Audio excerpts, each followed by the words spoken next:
I think obviously growing up in Hull and being a kid who always had a football at his feet since I could walk, really. I think, to have a career in doing something that you absolutely love and, enjoy so much, I was just privileged, really, and maybe didn't enjoy it as much as I was doing it. And when I look back and think, I should have enjoyed it more. But it does, like anything, become a job. But, it was the greatest job, definitely. Well, I'll tell you what, let's try and see if you can enjoy it a little bit more by reflecting on some of those days as a professional footballer. Born in October 1974 in Hull, Anlaby Road, by all accounts. That's right, yeah. Well, yeah, Anlaby Road, Bulfrey Road, yeah. So just a stone's throw away from the old Bulfrey Park. Obviously, in the 70s and the early 80s, it was interesting because it was sort of the time of hooliganism, really, when that just started kicking in. So, on a Tuesday night, we'd be sat there in the terraced house and you'd hear the hooligans going by and stuff like that. So that was my real first, the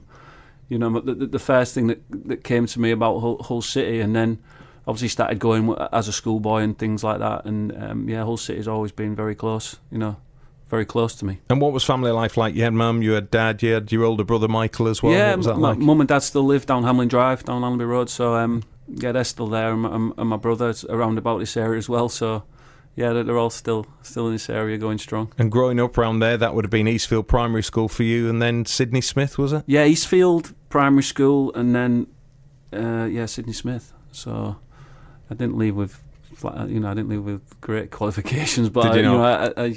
I enjoyed my time there, yeah. What was that? Was that the distractions of life elsewhere? Was it sport that got in the way? I think so, definitely. I think, when I was 14, football was always what I wanted to do from like I say, from an early age. And when I got those, going to clubs in summers and things like that and going there, and clubs became interested in me and started offering me things like, then it was an apprenticeship and a YTS, and at 14, you sort of like, your mind starts to wander, and you start, I wasn't bad at school, but I just started to think down the road that, I'm going to play football and nothing else really interests me, which, looking back, wasn't a great decision, but it's just the way I think, it just sort of like panned out.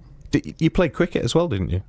Yeah, I used to love my cricket. I didn't really get into cricket till a little bit later through my uncle, my late uncle, but, I love my cricket and I still do, and I've got, in fact, I'm more qualified to coach cricket than I am football. Yeah, you did that later on, didn't you? Yeah. Did you have did you reach a crossroads at any point where it was football or cricket, or did it never really Not really. Although there was obviously the ability there, it never really came that it was a crossroads. Football was always, the way I was going to go, and cricket was just something that I did on the side, really. So when did it start to progress in terms of football for you? For people who were growing up in Hull, was Hull schoolboys? Was that the same route for you? It was quite difficult, really, because at Eastfield we didn't have a football team. It was rugby, so obviously it was rugby. We had a rugby team, but I had a Sunday league team. I played for Springhead Boys, and I had a really good coach there. He suggested to Hull Boys that they had a look at me. So Hull Boys, we arranged a game between Springhead and Hull Boys. I think it was under 11s or under 10s, and I did okay. So even though we didn't actually have a football team at the school, that was it. I just I got in there with Hull Boys, and then obviously through to under 15s all the way with Cosy Bazil there, who was a great influence. Yeah, that was the thing, and obviously we got scouted, or players got scouted playing for Hull Boys. I think it was quite an interesting story, really, because I think when Oldham came to watch me, I think they'd come to watch Nick Barmby, who was playing on the pitch next to us, and obviously they'd seen what they wanted to see of Nick and drifted over and watched our game, and then that was when the scout there approached my mum and dad and said, does he want to come down in the summer? And I went, and I just loved it there, I just loved the atmosphere there, and although I was still training with Hull City, Sheffield Wednesday, Coventry and team, I just loved it at Oldham. It just had that it just had a really good feel about it. Now, I know we're talking about you, but is there a little subplot in there? Are we hearing that Oldham passed up on Nick Barmby? Well, Oldham was desperate to sign Nick, I think. Right, okay. I think so they were pipped to it rather than turning Nick him down. He was going through to Lillishall, and he was the man at that level, and they desperately wanted Nick. When did you first see him play? Was it that time, or had you seen him before that? Well, I'd come across Nick, obviously, through, he was just in the year above me, but we came across each other, and I played a couple of times for the older level when Nick was playing, and he was always, stand out, and you could see then that he was going to have a really a special career, definitely. So they were scouting him, but saw you. Yeah. Can you remember when you got the call? Can you remember where you were, who it was, what they said to you, what you felt like? It was just a case of, like I said, they approached my mum and dad and said, "Can he come down and try with us?" And obviously, in the summer, just for a week. So we just used to. My mum and dad had dropped me off in Oldham. I'd stay a week with. It's generally just a family who'd take you in for the week, and you'd go and stay with a family, maybe with another lad from another city or someone else. If there was a lad from Hull who'd come with you, and you'd go in and you train out the ground. You train, and the first team would be there, and obviously you'd train with the apprentices and things like that, and have trial games. And I used to go down on a Monday night as well and play in the youth team games. Because obviously it was a plastic pitch there, so that you could literally play on Boundary Park. Yeah. Which was great, and I used to love going down on a Monday night. I think it was me and a couple of lads from Hull. We used to go down, and I just used to love it there. What was that like then, having to make that move, go across to Oldham and do it? Was there ever an option? Was Hull ever an option for you? Hull was an option. I mean, me and my dad sat down with Eddie Gray. I mean, Freddie Cowell. Freddie had come to my house, knock on the door, and say, "John, come and have a word with the manager." I think the manager had just walked off the training pitch, and he was sat in his office, and he'd take my dad, and we'd go in, and it was really too late then. I think I'd already signed schoolboy forms, and it was all a bit too late, and they'd never really pushed it, Hull, enough, and Oldham they showed so much, willing to take me there. And to feel wanted, I think, even at 14 is, it's a big thing. And, looking back, I think it was probably the best thing that I did, because it took me out of Hull, and I lived, like I say, with a family for nearly 3 years. Just basically concentrated on playing football. There was no distractions there. I'd come home now and again at the weekend, but, Sunday night to Saturday afternoon, it was just purely football for me, and I'd train and I'd stay at the training ground, and back then you was a YTS and you do all the jobs and things, and a few of us would go down and just train by ourselves in the gym and stuff like that, and it was just it was a great grounding, and I had a really good youth team coach there, Billy Emerson, and instead of being worried about going out with mates and things like that on a weekday, I was just concentrating on football in a place that I didn't really know. And I think it was a massive step to me being able to have an half-decent career. And Oldham at the time, managed by Joe Royal, who'd been a long-time manager of the club. And they were a prominent team at the time, weren't they? They weren't, like, top end. It was very similar. They were very similar, yeah. They were very similar to Hull City at the time. There was sort of like mid-table, top half of the old second division, which is now the Championship. They'd just come off the FA Cup run as well, hadn't they? Yeah, they had. Well, I was obviously they'd just come. You'd have been there, wouldn't you? Well, I was there for the first FA Cup run, when they got to the semis and got beat by Manchester United on the two, after a replay. So there was just getting there under Joe, was just building a really strong team, but to be fair, so was Hull City. It was a really good time, and I still love watching that Hull City team. With Alex Dyer and those guys playing, and Billy Askew. So yeah, it was a tough decision, but although in my mind I didn't think, well, I'm going to get away from Hull and concentrate on my football, it just transpired that in the end it was the right move for me. Remember your debut? I do remember my debut. Yeah, it was quite crazy, really. I got to find out I was travelling with the first team. We was at Chelsea away. In the Premier League? It was a second season back. Well, second season in the Premier League. I remember Willie Donachie just pulled me and said, "Look, you're travelling on Friday. Make sure you bring your gear with you, because you're travelling with the first team." I'd been in and around training with the first team squad, and he took me down there, and it was a bit surreal, really. I went down there, stayed in a fantastic hotel, shared a room with Rick Holden, which was an experience, because Rick was a bit of a character at the time, and as much as a character, I don't think any of the rest of the lads wanted to share a room with him, so I put the young lad with him.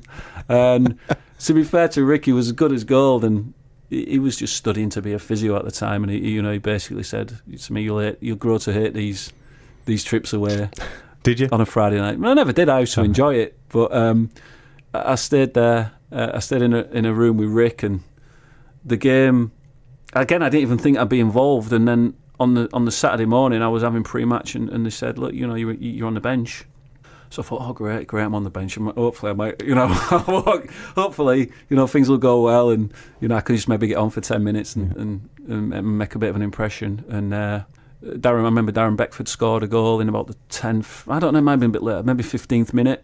And he ran off and celebrated to the fans. Which at the old Stamford Bridge, there was a big. Track. There was a massive track that went round, and so the fans were a bit away, and he went to run off to celebrate with the fans and went over on his ankle. I think he tripped over one of the tracks or something like that, and I remember him just going over and everyone going, oh, I think he's done his ankle in here, celebrating the goal, and that was it. It was right. Here's a quick, go and do a warm up. You're coming on, son. I think I was maybe 19, and obviously the big league it's not at the stage. It was getting to a stage. Obviously where it was a pretty big deal, and it wasn't as, the media wasn't all over it at the time. I remember obviously they showed the highlights on Match of the Day, and I came on, and I actually came on in the 17th minute and came off in the 87th, which I got subbed. But to my defence, I did 70 odd minutes, and it just went by it went by in a flash. I think I came on and hit the post within about 2 minutes, and I thought, well, here I am, I'm here now, and sort of like blew out the gas. A little bit to say. You made 2 Premier League appearances in the end, so that was the Chelsea one. Yeah. Can you remember the second? Oh yeah, I remember it vividly. Yeah, I was Sheffield Wednesday. Yeah, it was about a week and a half later. I'd obviously done okay, so I was still around the squad. It was a Tuesday night game, and they just said, "Look, you're starting on the left wing." I was like, "Well, I wasn't really a left winger." No. At the time, I was more of a striker, right winger, definitely. It wasn't quite the days of where people were coming in off the left. It was just you were playing on the left wing. Yeah. And I was up against, I think the left back might have been Roland Nielsen, but obviously Chris Waddle was up against me, and it was just there was a very strong team, Sheffield Wednesday at the time, and I didn't really make much of an impression. I got dragged off at half time, and that was my Premier League days done. But often look back and think, why don't you just enjoy it a little bit more, or take it in a little bit more? But you'd think it's going to be there for the rest of your career. And I didn't think when I came off at Hillsborough at half time that would be the last time I played in the Premier League, but that just transpired to be the way it was. Yeah. So as you said, it then became a bit difficult for you at Oldham, and the opportunity to go out on loan came about eventually, didn't it, in the 94-95 season? The opportunities. I was on the bench a few times still under Joe, and then Joe left and went to Everton, and Graham Sharp took over, and Graham was like, look, go out and get yourself some games on loan, and get some experience, toughen up a little bit, and come back, and we'll see where we are, and that's what happened, and that's when Scunthorpe came about. So how did that all happen? Dave Moore would have been in charge at the time, wouldn't he, at Yeah, I obviously think Dave had watched our reserves, and he'd probably seen me play, and he just says, look, come down, you can live back at home in Hull, obviously, because I was a Hull lad. He said, come back home. We've got a few lads who travel in from Hull. We had Max Nicholson there, and Mike Heath, Paul Mudd, Christian Sansom, who was in Barton. So he said, come, you got a good car school there, come down and see how you fancy it, and score some goals for us. Yeah, and you did. 9 league appearances, 8 goals. That's some return. Yeah, it was. I actually missed Stuart Young out there as well. Stuart Young, who was also there at the time, and Stuart was just a magnificent foil for me, a foil up front for me. He was. I'd got to say, one of the best players I ever played with, I think, and he just had a little bit of a bad run with injuries and circumstances. But yeah, I came in with Stuart playing up front after a couple of games, I think, and we just hit it off. We had a really good partnership, and I just enjoyed my. I think I did 2 months, maybe, and then Oldham recalled me and played me back there in the first team, which was in the Championship because we'd been relegated the season. So I think I went back to Oldham and played a couple of games, scored, and I was out of contract, and I had a bit of a decision to make of what I was going to do. During the loan spell, you mentioned a couple of the players already. I'll look at some others. Graham Alexander was there at the time. Was there. Tony Ford. Yeah, Tony Ford, Chris Hope. Steve Howsham. Alan Nill and Lee Turnbull, a very familiar face and voice to Radio Homicide listeners and to Scunthorpe United fans as well. That's quite a cast, that. Yeah, it was. It was a great. We had a great team. The great team spirit there. But I think generally most of the clubs I've been at, we've had, the dressing room's been really good. But I just loved it. I loved, the fact that I'd got all these new friends I was travelling in with, and it was a really good crack, and I really enjoyed that couple of months, definitely. Now, I said about the 8 goals. The first goal you scored, you'll have endeared yourself to the Iron fans because it was against Lincoln on Boxing Day in a Lincolnshire derby. Yeah. So that'll have set you up nicely anyway with them. Yeah, that was. I think that's right. Yeah, I don't know who the goalkeeper was. I think I tried to chip him. I think he should have just put his cap on it, and I think he just threw it in for me. I think it was definitely a game around Christmas, and yeah, that was it. I was off and running. I think it's always important, especially when you're on loan. If you score a goal early, it just gives you that little bit of confidence and a little bit of fortune. Obviously, the goal, I can't remember who the goalkeeper was, but his misfortune, it just set me running on a good run. Well, you've used a keyword. It's always good to pick up on certain keywords. You use the keyword chipping. Now, I was going to leave this till a bit later on, but I got a message when I said that we were doing this. Tom, who's a Hull City fan, right, wanted me to ask you about your cheeky, stroke unorthodox, stroke mental penalty technique. Yeah. He wanted to know how you came about that, because you used to chip it, didn't you? Yeah, well, no one. I studied every goalkeeper and see what it. Nah, I just think it was a feeling thing, really. I didn't always do it. I just sometimes felt that, you can hit the sweetest strike ever, and the keeper's gonna dive. Every keeper that I've ever known has always dived. So to chip it from 12 yards down the middle of the goal is a lot easier than putting it in the top corner with pace. So it was just one of them where I wouldn't do it. I knew keepers would obviously see it or whatever, so you couldn't get away with it all the time. Even in them days when it wasn't all over Sky Sports, but it was just one of them where if I felt it was the right occasion, I would do it. And it was, luckily for me, I never messed it up. I wasn't really, I didn't really know about the Panenka. No. And obviously Pirlo did it after me. I'm not that old.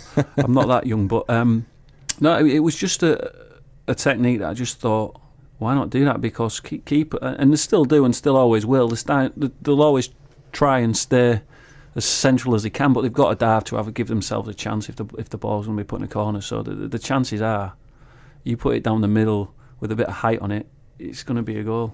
So the summer of 1995, you already mentioned that you were out of contract at Oldham.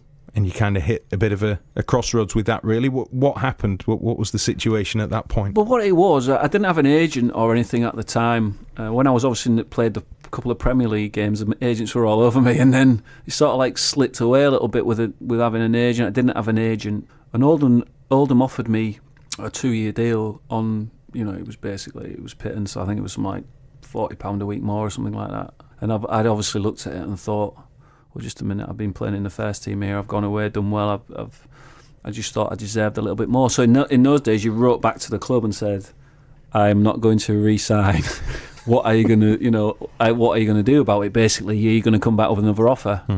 And they never did. And so I hung around for a little bit thinking, they're going to come back, they're going to write back to me, someone's going to ring me. Obviously it was Graham Sharp and Colin Harvey, and thinking someone's going to ring me soon and they're going to re-offer me something else, something better, and I'm going to re-sign there.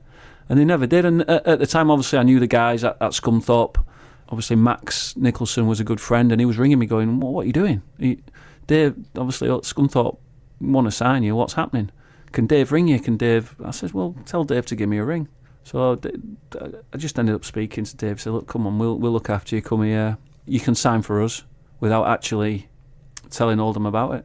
So I signed, and about 2 days later they rang me up and they said, what's going on? We've heard you sign for Scunthorpe United. I said, well, yeah, I have, because I sent a letter back about 3 weeks ago stating that I wasn't re-signing on what you've offered me, and I've been waiting for an answer, and you've not given me one. Oh, there's been a mix-up, clerical mix-up. The secretary's he's been away, but you can't sign for Scunthorpe because officially you're still our player. You're registered to us. Come back, we'll renegotiate your contract. I said it's not going to happen. I've given my word to Scunthorpe, and I'm going to go and play for Scunthorpe. But at the time, because I was so young, it had to go to a tribunal. But within that time, I had about 5 managers ring me from the Championship saying, come and sign for us. I think Dave Jones rang me at Stockport. He said, come. And it just became, I said, look, it's all been a bit of a mess about, but I'm signing for Scunthorpe. And it went to a tribunal in the end. I think they got about £40,000 for me because of the derisory figure that they was offering me. So yeah, they didn't end up getting much. So under Dave Moore, as we said, certainly is the manager to begin with. Again, you look at some of the list of the players. Imre Varadi was there in your first year. Imre, yeah. Nigel Adkins, who you work with again. Jamie Forrester, Alex Calvo Garcia, what a name that is. Brian Laws, Russ Wilcox, Ian Ormondroyd, Andy Dawson, Big John Gale. You've always got to prefix it with Big. And Nathan Stanton, just a Max few names Sartori in there. as well as Max Sartori, yeah. What was that like then? So you've gone in now, you're a permanent player, there's none of this thinking, I'm going back to Oldham. This is your club. What were they like at that time? Yeah, it was. We didn't actually. I don't think we hit the ground running that season. We struggled a little bit. If I remember correctly, we brought a few players in, and things didn't go to plan for Dave. And it all transpired that he left. I think it was that season where he got the sack, and I think Mick Buxton came in, if I remember correctly. So yeah, it didn't start off as I planned it, because obviously no one likes to see the manager that signs you just get the sack, and everyone had a lot of time for Dave. He was a really good guy. He was a top man. So that was disappointing. Again, the new manager came in, and I think it took me a while. I think until really Brian took over, I didn't really reach the heights that I really wanted to. There was flashes, but I think when Brian took over, he sort of understood the way I operated, and he got the best out of me, definitely. How would you describe yourself as a player then? It's certainly as you progress. Yeah, I think probably when I was younger, mentally, I was quite weak. Right. As a player, but although I had all the tools and attributes, I think my mental weakness probably stopped me from playing at a higher level. I think as I got older and wiser, I got so much better mentally, but I'd lost maybe a little bit of pace, and you're not as agile, and you're not as quick around the pitch. But and that's where we work on a lot of that with the players now. I think it's such a massive part of the game, the mental side of things. I think ability-wise, a lot of players are very, very similar. And I've seen it coming through now, especially working on the other side. It's great having talent, but mentally you've got to be strong and be able to want to get on the ball and really make an impression on the game and produce results on the pitch. Because you come by a lot of players with ability, but that mental strength is, that really is a gift, I think. First 2 seasons mid-table, finished 8th in the third season that you were there, and then, as you said, that fourth and what would be final season for you was a promotion one. Before you get to the playoffs, you score against a team that would become your team, your hometown team in Hull City, in a 3-2 win in April. Do you remember that? Yeah, I remember it well. I think it was a left foot strike. I think I didn't score many on my left foot, but yeah, it was a. I remember being a really good game. What did that goal mean to you? Do you know what? It obviously was the most important thing that we got the 3 points, because we was pushing for promotion. So it wasn't about beating Hull City or putting one over on Hull, because 20 years on, you're still going for the footballer's answer. Yeah, no. The games that we had with Hull and Scunthorpe were always really, really good. I really enjoyed them, playing for both sides against the opposition, and that was one that sticks in the memory. There's been a couple when I was at Hull as well, when we beat Scunthorpe at Bulfrey Park as well. Really good games when they was probably seen as being a better side than us, and we beat them. So yeah, from both sides, it was always a great game. Always a great game. Yeah. Now, little did you know Leyton Orient would play a part in playoff football for you a couple of years down the line. Sadly, you never got to that point, did you, in terms of the Scunthorpe United playoff final? Tell us what happened in the second leg of the playoffs. No, yeah, we against Swansea. Yeah, we obviously I don't know if it was extra time, or I don't know if it was winning or losing. I can't remember whether we was winning on our way to Wembley, or whether when I got sent off we scored. I can't remember. I just remember sitting in the dressing room afterwards thinking, I'll be all right. I think then it was like the week after when you got suspended. Like, it wasn't the game after, but the game after, it was something, and I was thinking, I'll be all right to play. I'll be playing at Wembley. No worries. And so you told yourself you would be playing? I thought I was going to be playing, and then I think someone came in. It might have even been the chairman came in and said, you can't play in the finals. What? He went, no, if you get sent off in the playoffs semi-final, you can't play in the final. I went, nah, it's not right. He went, no, it is. And that was when it hit me. It was one of the last games at Wembley. I think they tried to get the yellow card rescinded, because it was a bit of a joke, really, because it wasn't even a foul. But it never happened. So yeah, it was. I think growing up and the iconic Wembley Stadium that you saw, and you used to watch FA Cup finals and watch internationals there, and it was always a dream to play there, and then not to get to play there in one of the last games there that was ever played. It was very disappointing. Yeah. How hard did you take it? I took it hard, but I also realised, nobody died, and it was still just. And I went and I really enjoyed the day. We had a great day, and obviously the team winning. And I enjoyed it for everybody involved, the fans and everything. It was a great day. Obviously, there was a tinge of disappointment there because it would have been fantastic to play. But like I say, nobody got killed, so it was just disappointing. So a high in terms of for the team, the way you ended your time at Scunthorpe United. How did you reflect on it in general? Your time at Scunny? Oh, I loved it. I loved every minute of it. It was and probably still is, and a fantastic little club. They really looked after you. You knew everybody everybody within the club. It was a really close knit. The community there. It was just fantastic. I loved playing for Scunthorpe. It was great, and I enjoyed my 4 years there. But then it was time to move on, and while you were going through that with Scunthorpe United, Hull City were going through their struggles and troubles, and Warren Joyce would eventually lead them to what will be known forever as the Great Escape season. Yeah. And you would join your hometown club finally in 1999 under Warren Joyce, and then later Brian Little as well. What did that mean to you to sign for them?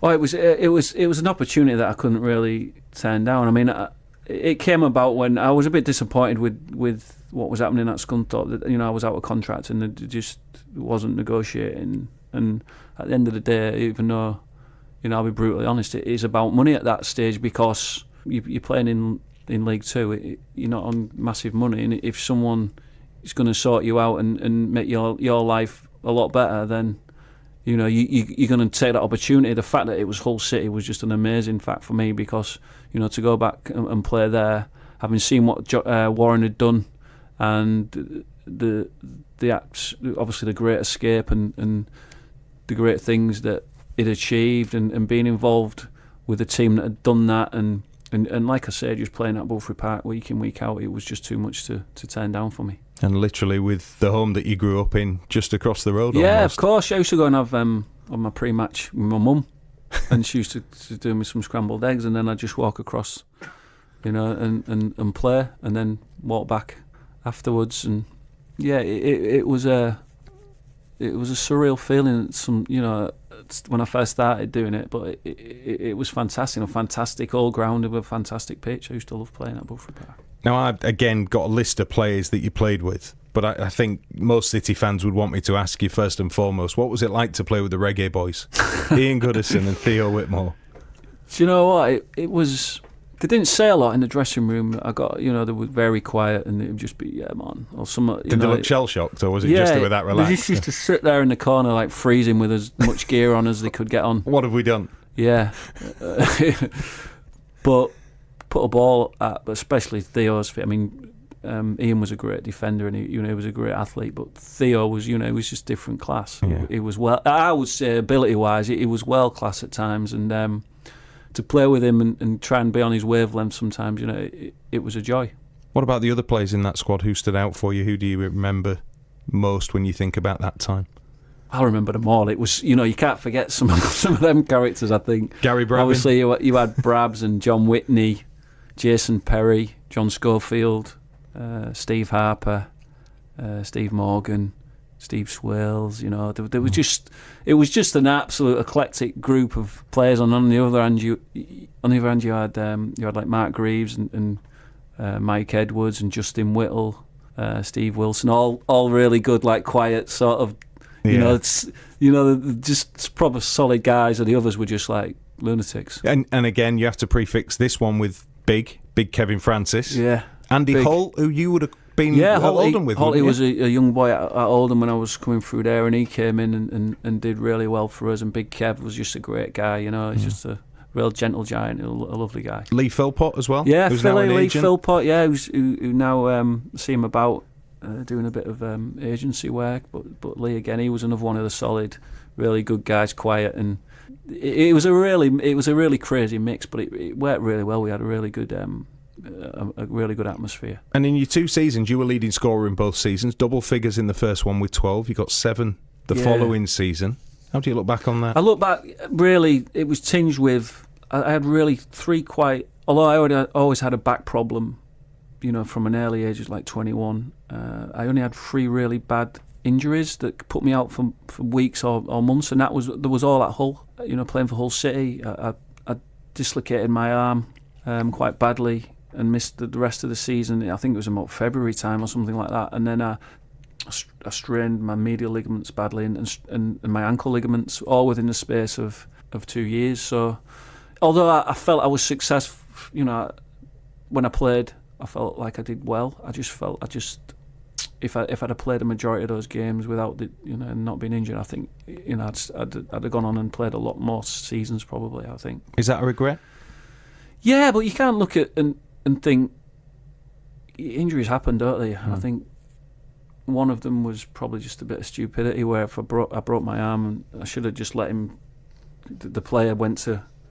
I could see he was going to wipe my knee out, and I put my arm there to protect myself, when I should have just let him probably just wipe my knee out, and I probably got a kick or something like that, but I ended up dislocating and breaking my arm. So yeah, that's a bit of regret there, but it's a part and parcel of the game, injuries, and just unlucky for me that they all seem to happen at the same in the same space of 2 years. Yeah. How was Brian Little to play under? Brian was great. I loved Brian. He was one of my favourite managers that I ever played under. He was a lovely guy. I had so much time for Brian, and obviously he took us through that spell where we wasn't getting paid, and he was brilliant in that respect. How hard was that part of it as well, going through all that turmoil? Do you know what? It was really tough, but everyone just pulled together. I think people weren't getting paid, but there was people who was on less money than us not getting paid, and that obviously we had people turning up at Brian Little's house, giving him bags of cash and stuff like that to give us. It was a bit. The lads were just like, wow, this is, how can we not go out and play for people who were actually trying to give us cash? It was ridiculous at the time, and it brought us together, I think, stronger, and give us that little push and that little bit of, right, we're gonna go for it here, and we're gonna try and get in the playoffs. And so at the time it was tough, but we just focused on the football. Once you cross the white line, I know it's an old cliche, but you just concentrate on trying to win games of football, and whether we're getting paid or not wasn't an issue. Well, getting to the playoffs you did in your second season, a sixth-place finish in the league. You reached the playoffs, you play Leyton Orient. You're on the bench for the first leg at Boothby Park, aren't you? But quite the impact when you come off the bench. Yeah, I was, again, I said, injury-wise, my back, I think I complained with I think I was playing towards the end of the season, and my back was just sore, and I didn't train for maybe a couple of days, but then I trained on the Thursday and Friday and thought, I'm going to play here. Because it was a Sunday game, I think, wasn't it? Yeah, so I might have trained on the Friday, Saturday, and then Brian just decided that he wanted to go with, I think, Rodney. Rodney Rowe. To go with Rodney, and he put me on the bench, which I was really disappointed about. And I think my celebration after I scored the goal sort of like made it. I was a bit angry to be sat on the bench. I think if I just went a little bit crazy, didn't I, of all the fans in the Kempton end. But yeah, it was just great to score the goal and just to get the win and what I thought might have been an important goal at the time. Now, our City commentator and mid-morning show presenter Burnsy often refers to booking those Wembley hotels. Now, it wasn't Wembley at the time; they'd moved to the Millennium Stadium. Yeah. But I know people who had booked hotels on the back of that, thinking 1 foot in the final, and then you go to Brisbane Road the following Wednesday. What happened that night? A 2-0 defeat. What happened in your mind? I get little flashbacks now and again, but I think we'd been so strong defensively all the way towards the playoff run, and even in the first leg, defensively we were really strong, and we felt confident that we could go there and nick a goal and if not keep a clean sheet, just keep them down to 1. And it was one of those nights where they were a good side, Leyton Orient, and they put us under a bit of pressure, and we never really reached the heights that we had in the previous weeks. And for whatever reason, I think there's better footballers than me that not being able to put the finger on it, but we just didn't perform. How big an opportunity lost was that? I think it was a massive opportunity, but I think that was also the start of the catalyst that sort of pushed the club forward. The new ground was on its way, and things started to shift in the right direction after that. And I think although people look back at it and think it would tinge with disappointment, it was still like I said, the catalyst of what was to come. But you would leave the club after that summer as well. You'd end up back at the club you started, and your career starting to wind down, but you did get 4 more years at Oldham Athletic, didn't you? I was, Adam had just come in, Adam Pearson, to Hull City, and Brian wanted to change things about, and he was desperate to get a lot of the stronger, well, I won't say stronger characters, but maybe it was higher earners or what. I don't know what his reasoning was, but he sort of split that group of players up that had got him into the playoffs and decided to go a different direction. I didn't want to leave. I had another year left on my contract, but I was sort of forced out a little bit by the regime that he wanted to change it, and I was told that I would never play, even if people were injured or whatever, and I was flying in training. I would never play again for Hull City, so it's time to move on. And to be honest with you, I did all I could not to try and move on and scupper things with moves away. But it ended up that Oldham came back in, and I knew Andy Ritchie well from when I was a player, the original time, and his assistant there was now my old youth team coach, Billy Ermson, and he said, "Look, come down, and we'll look after you." And I was moving up a division and more wages, and I still tried to stick a spanner in the works because I wanted to stay at Hull, and I knew eventually that I could outlive Brian, and I made the decision that I'm not the sort of player, even thinking about it, where I could have just sat around and for 6 months and not played. And I wanted to play football, and I just went, right, let's just go and let's start afresh. I want afresh. No, 4 more years at Oldham. Playoffs in the second season, losing to QPR. You played at Hull City in the FA Cup. Yeah. You won that one, and then eventually released in 2005, and that would be it as far as your Football League career. What brought it to an end? Just my back. I had sciatica in my back, and Brian Talbot had been sacked, and I think Brian appreciated me as a player, but with him going and me being injured, cruel time to get injured really when you're out of contract, and I had a bad sciatica, and Ronnie Moore had come in, and he just didn't fancy it. He was just like, right, not that he ever told me, he didn't really ever speak to him face to face. It just transpired that they weren't going to offer me another contract, and that was it. I don't think I ever played under Ronnie Moore, but I had some fantastic times again going back there, and Ian Dowie got by far the best out of me as a player. He was a fantastic coach who would factor in a few years later as well. Yeah, he would. Yeah, and my time there with people like John Sheridan and Darren Sheridan and the guys Lee Duxbury. We had some really David Ayres, some really good guys there, and I love my 4 years there again. And like I say, under Ian, I probably played my best football, definitely. So that would be the end of your Football League career. There's quite a list of things before you get back to Hull City, isn't there? Just sort of bullet point what happened from there. I tried to play a bit of non-league, but I just wasn't fit enough, really. Ferriby and Brigg, and then I sold cars, and then I went and I got on my financial... I got my C1 certificates and everything in finance to do mortgages and pensions, but it just never really... It was never really what I wanted to do, and then a bit of a chance meeting... with Ian Dowie, really, got me back in at Hull. In 2010, just as he came in, taking over from Phil Brown for the remaining few games of that Premier League season. Yeah, that was it. And I went to the Player of the Year do at the end there, and he was obviously there, and he was asking me, what I was doing. And I just said, look, I'm not really doing a lot at the minute. He says, well, come work with the youth, come work with our academy and do some stuff. And there's definitely a job for you, even if it's got to be with me, with the first team. I said, oh, brilliant. He said, yeah, that's great. And then I went away in the summer with friends, and Adam Pearson was actually there where we was out in Marbella, and he said, look, Ian's not getting a job, so I know he's promised you something, but it's not going to be there. But there might be this, if it interests you. And that's when the kitman job came up. What did you think when it was offered to you? I just thought it was a stopgap, I thought I'd just go in there, and I got to say, when I first, it was a little bit like, wow, what's going on here? Because we'd just changed from one manufacturer to another manufacturer. There was a massive change in players and staff, obviously. But I had some great help from Mark Prudo, the goalkeeper coach. He was magnificent, and the people in the shop there, Jill Wilkinson, and people just helped me through the first few months, and just generally started to really enjoy it, and It was great being back in football, and even though it was on the other side, it was really interesting, and I've just loved every minute of it. Really, it's just been fantastic. So what does it involve in terms of your involvement? How do you still get the buzz of being around football because of it? Is that how you feed off it? I've gone in like it's gone in different ways really. Sometimes under other managers, I've been heavily involved with helping in training or helping in the warm ups and stuff, or and other times I've just we just been around the dressing room and having a little bit of an influence.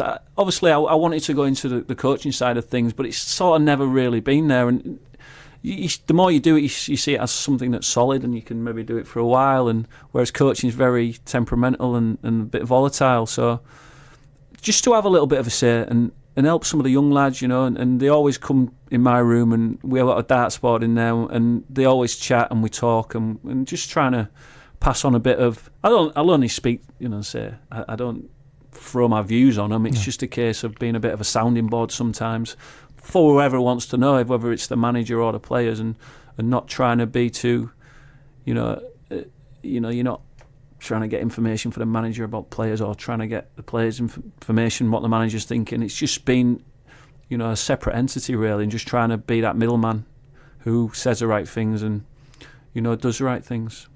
Really enjoyed sharing the story with you. How will you look back on it? It was just, like I say, it's an old cliche, but you live a dream when you're a professional footballer. Obviously, tinged with maybe I didn't play it to the level that my ability maybe should have. But I had a great time and still am. John Eyre, My Life in Sport. Appreciate it. Cheers, thanks, mate.